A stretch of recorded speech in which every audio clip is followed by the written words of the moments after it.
네, 올해는 코로나19 상황이 하나둘씩 극복이 되면서 그동안 코로나 피해주들의 반등이 확실히 시장에서 눈에 띄고 있습니다. 그 안에는 영화, 미디어, 콘텐츠 업종이 들어갈 텐데요. 오늘은 이쪽 섹터에 대한 얘기를 직접 애널리스트에게 들어보겠습니다. 유진투자증권에서 미디어 업종을 담당하고 있는 이현지 애널리스트 나와 있습니다. 안녕하세요.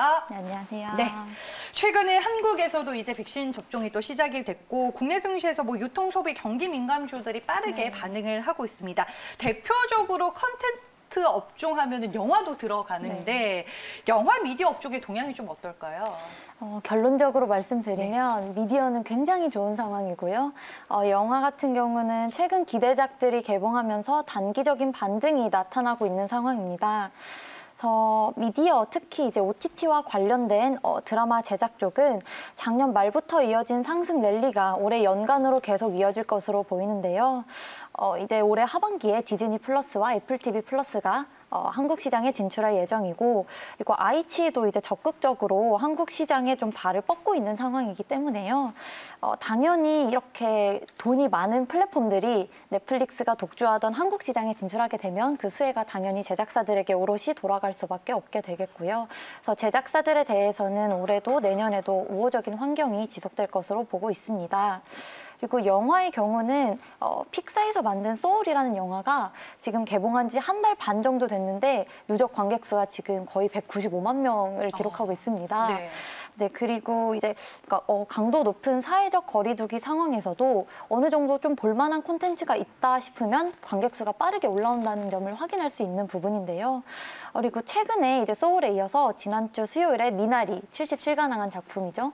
그리고 목요일에는 디즈니의 라야와 마지막 드래곤이라는 작품이 개봉을 했는데 미나리는 이제 개봉한 지 일주일밖에 되지 않았는데 벌써 누적 관객 수가 20만 명을 기록했습니다. 그리고 라야와 마지막 드래곤도 한 8만 명 정도를 기록한 상황이고요.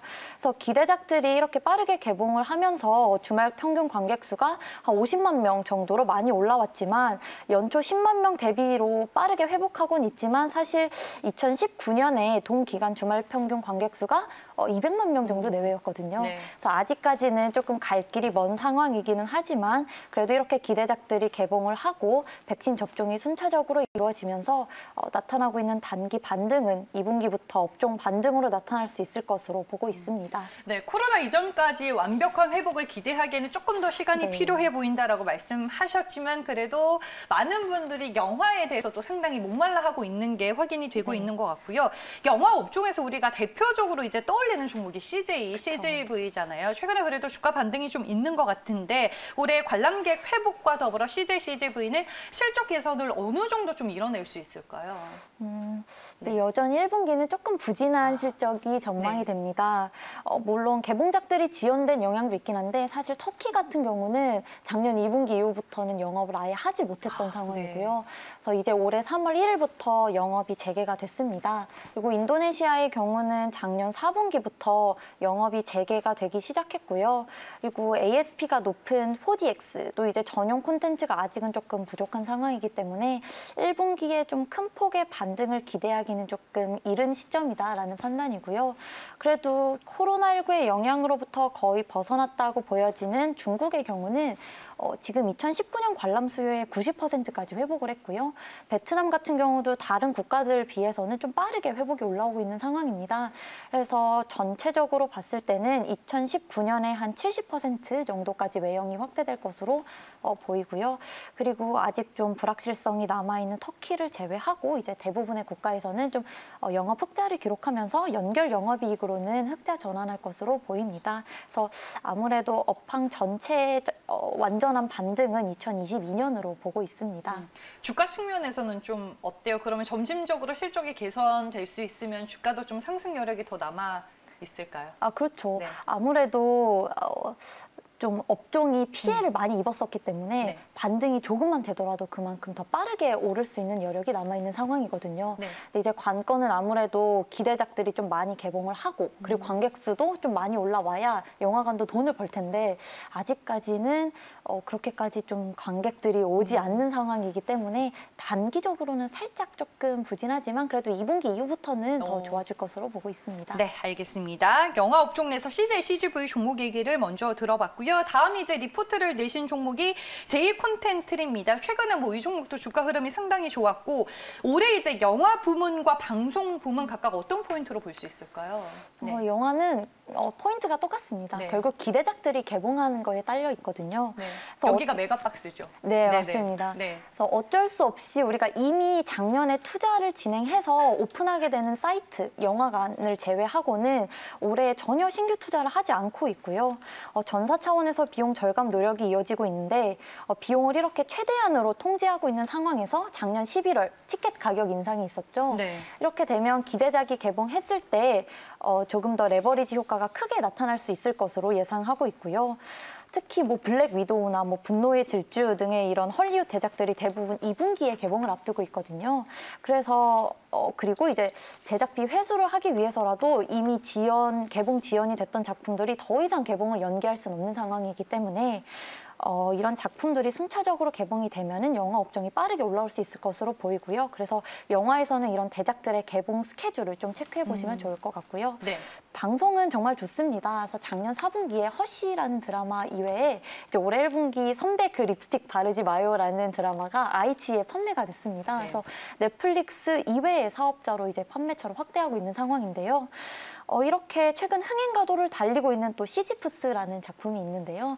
이 작품은 제이 콘텐츠리에서 처음으로 시도하는 250억 원 가량이 투자된 텐트폴 대작입니다. 네. 그래서 이 작품을 시작으로 이제 올해 2분기에 설강화라는 작품도 예정되어 있는데 이것도 시지프스 규모의 텐트폴 대작이거든요. 네. 그래서 방송에서는 이런 텐트폴 작품들의 흥행 실적, 그리고 OTT 판매, 그리고 이제 JTBC 스튜디오의 SI로 참여한 텐센트의 어떤 협업 등을 기대할 만하고요. 특히 방송에서는 외형이 확대되는 것 이외에도 이미 작년 4분기에 기존 상각액의 95%를 비용 처리를 했습니다. 그래서 이제 남은 상각에 대한 부담이 없다는 점이 좀 매력적으로 다가오고요. 네. 영화도 그렇고 방송도 그렇고 뭐 일단 네. 뭐 기대작들이 줄줄이 네, 있는 맞습니다. 상황에서 좀 충분히 모멘텀이 될 수 있다라고 말씀을 해주셨습니다. 그리고 CJ ENM은 최근에 OTT 플랫폼에서 좀 공격적인 투자가 진행이 되고 있습니다. 올해 실적 전망과 더불어 좀 긍정적으로 볼 만한 요소 구체적으로 뭐가 있을까요? 네. CJ ENM에는 아무래도 올해 기대할 부분이 티빙의 성장입니다. 네. 그래서 3년간 4천억 원을 투자한다는 계획을 밝혔는데 이게 사실 국내 OTT 업체 중에서는 가장 공격적인 투자 계획이고요. 여고추리반이라는 오리지널 콘텐츠가 최근에 티빙에서 굉장히 인기가 많은데 이런 콘텐츠를 시작으로 이제 최근에 JTBC가 티빙에 합류를 하게 되면서 콘텐츠 경쟁력을 좀 확보한 상황입니다. 그리고 최근 네이버 플러스 멤버십에 이제 티빙 이용권이 추가가 됐는데요. 250만 명의 회원을 보유하고 있는 이 네이버 플러스를 강력한 유통 파트너로 확보했다는 점은 참 긍정적입니다. 근데 이렇게 투자가 확대되다 보니 아무래도 올해 매출은 증가할지라도 영업이익이 전년 수준과 좀 비슷할 것으로 전망이 비용 때문에요? 네, 전망이 되는데요.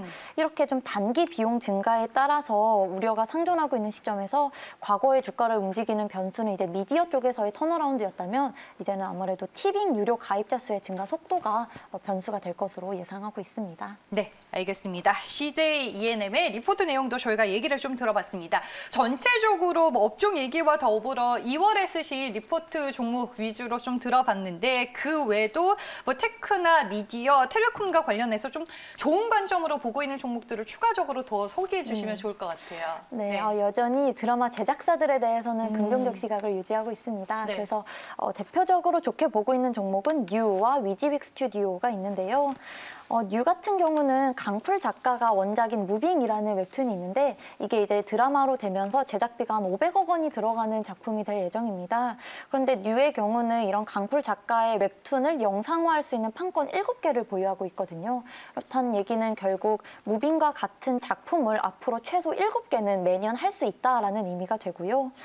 그리고 4월 9일에 공개되는 박훈정 감독, 마녀를 감독한, 연출한 감독인데요. 네, 이 박훈정 감독의 낙원의 밤이 이제 콜에 이어 넷플릭스에 판매가 됐는데 한 25% 이상의 마진을 남겼을 것으로 추정이 됩니다. 그래서 드라마도 영화도 이제 최적의 채널을 활용해서 수익성을 강화하고 포트폴리오를 확대하고 있는 점에 좀 주목할 필요가 있고요. 그리고 위지윅 스튜디오 같은 경우는 올해부터 연간 30편의 제작 능력을 보유한 제작사로 탈바꿈할 전망입니다. 전망입니다. 그래서 드라마로 10편, 영화 3편, 이제 숏폼 예능으로 17편 라인업이 예정되어 있는데요. 최근에 이제 승리호가 또 흥행하면서 글로벌 레퍼런스를 확보했다는 점도 좀 긍정적으로 볼 수 있고요. 그리고 이제 제작 능력뿐만 아니라 더불어서 이제 본업인 CG, VFX 기술에 좀 주목할 필요가 있는데요. 이렇게 드라마가 대형화되다 보면 아무래도 CG 기술을 좀 더 정교하게 요구하기 때문에 본업에 대한 요구도 늘어날 것으로 보이고, 그리고 이런 CG, VFX 기술을 활용해서 AR, VR 콘텐츠를 만들고 있는데 이게 향후에 지금 좀 유행인 메타버스 생태계로의 확장도 네. 좀 기대가 되는 부분입니다. 그래서 위즈윅 스튜디오 같은 경우는 국내 1위의 CG, VFX 기술을 보유하고 있다는 점에서 좀 주목해서 보시면 좋겠습니다. 뉴랑 위즈윅 스튜디오를 얘기해 주셨습니다. 네. 위즈윅 스튜디오 최근에 시장 안에서 또 상당히 많이 언급이 되고 있는 종목인데 네. 두 종목에 대한 적정 주가 가치 어느 정도로 보시는지 살짝 마지막으로 여쭤봐도 될까요? 네. 사실 네. 지금 이 미디어, 특히 제작사들은 너무 많이 올라서 아. 사실 어디가 상단이 될지를 참 예측하기가 힘든 상황이긴 합니다. 네. 근데 이런 이제 금액이나 이런 부분은 살짝 조심스럽긴 한데요. 네. 사실 이렇게 모멘텀이 아직도 남아있는 제작사들은 지금 들어가셔도 충분히 상승 여력이 크기 때문에 이렇게 앞으로 더 나올 만한 모멘텀이 있는 곳, 그리고 뭔가 이렇게 좀 매출과 연결될 수 있는 이런 수주를 가지고 있는 제작사 기업으로 좀 보신다면 네, 지금 들어가셔도 충분히 괜찮을 것으로 보입니다. 알겠습니다. 저의 어려운 질문을 잘 받아주셨네요.